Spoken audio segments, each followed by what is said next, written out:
We are going to read a story called The Library, written by Sarah Stewart and illustrated by David Small. See this girl? I think she likes to read.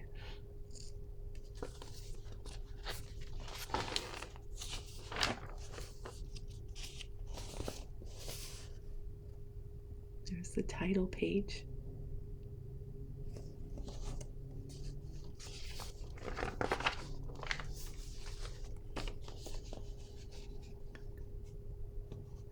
Get this right. Okay.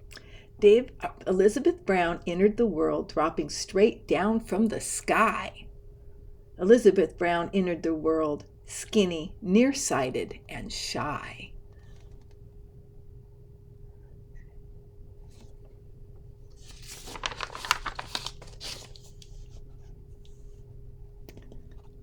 She didn't like to play with dolls. She didn't like to skate. She learned to read quite early at an incredible rate.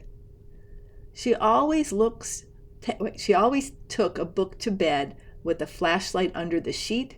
She'd make a tent of covers and read herself to sleep.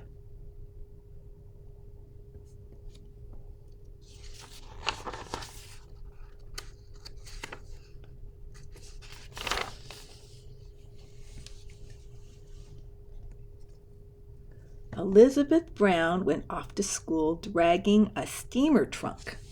That's a big trunk. Elizabeth Brown unpacked her books, breaking the upper bunk. Looks like she brought lots of books to read. She sat in all her classes and doodled on a pad, adrift in dreams of entering a Reader's Olympiad.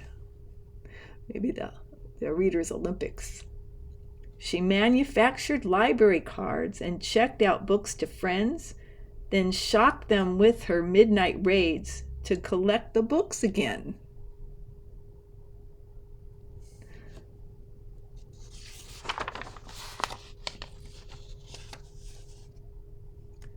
Elizabeth Brown preferred a book to going on a date. While friends went out and danced till dawn, she stayed up reading late.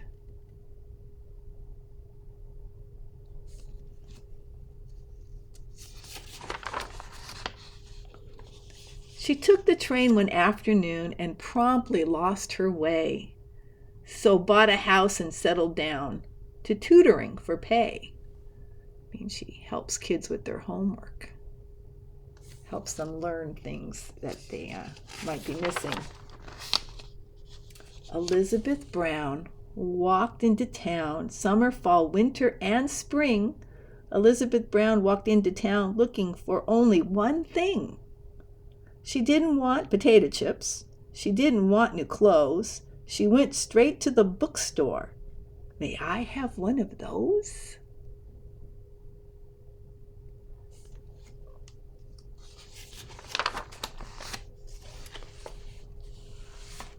Elizabeth Brown walked right back home and read and read and read.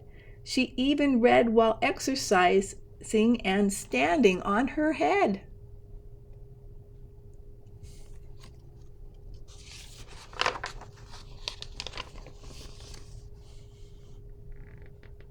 She made a list of groceries and tucked it in her book, then lost the list among the fruits and left with nothing to cook.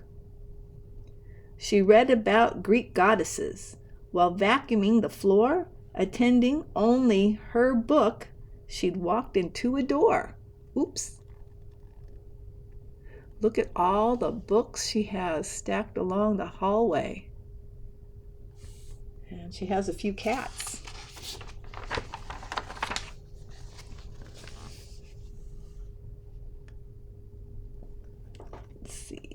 Books were piled on top of chairs and spread across the floor.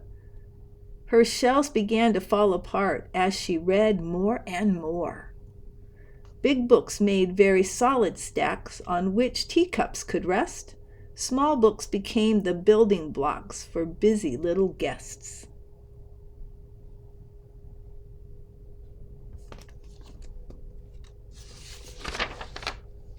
Oh my. I think she has a lot of books.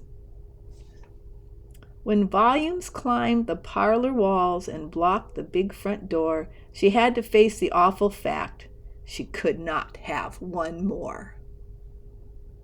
That is a lot of books.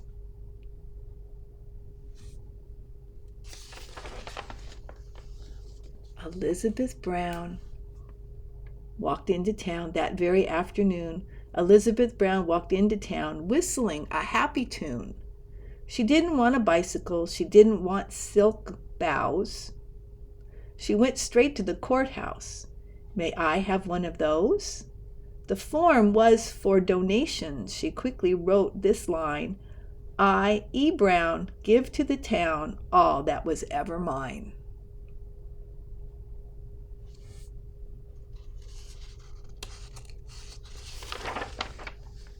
Oh, and it's that house. It's the Elizabeth Brown Free Library. Look how big that tree is. Elizabeth Brown moved in with a friend and lived to a ripe old age. They walked to the library day after day and turned page after page. They both liked to read.